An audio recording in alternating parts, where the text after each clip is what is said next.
But this idea that being a member of Al-Qaeda or ISIS or IRA or any other currently proscribed terrorist group will no longer be a criminal offence under green plans, is that seriously going to make it into your manifesto? Absolutely not. And I'd like to very much clarify this. Right. And if you read the whole detail of this, what it says clearly, if you do anything to promote, support, or help any kind of terrorist act, violence, then you should be being a member. Then you should be prosecuted under the full effect of the law. And if you're a member of ISIS or Al Qaeda, then you are helping acts of violence. So therefore, we consider that should be illegal and should be prosecuted. So this doesn't stand up anymore, then. But I think if you look at the history in terms of ANC, apartheid, South Africa, that's where it comes from. But it's an old adage, isn't it? Is one man's terrorist is another man's freedom fighter. And again, and you're absolutely right to make that point. The majority of us not earning enough to live on at the moment.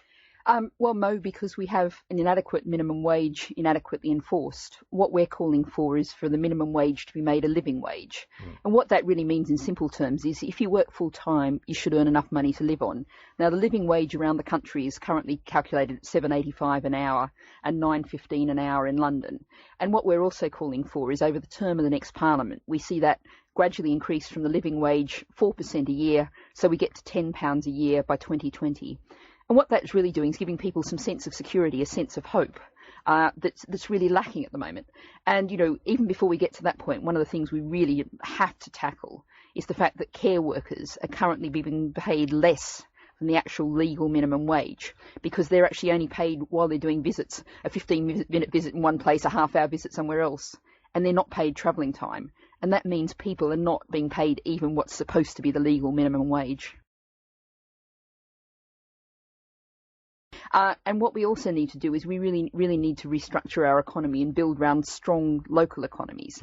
And at the moment, we've got these big multinational companies which are very centralised, and there's not the opportunity for strong local communities where you've got, if you have a local greengrocer and she employs a local accountant, a local tax person, a local sign writer, we've just hollowed out our communities, hollowed out our economy, and we need to restructure it.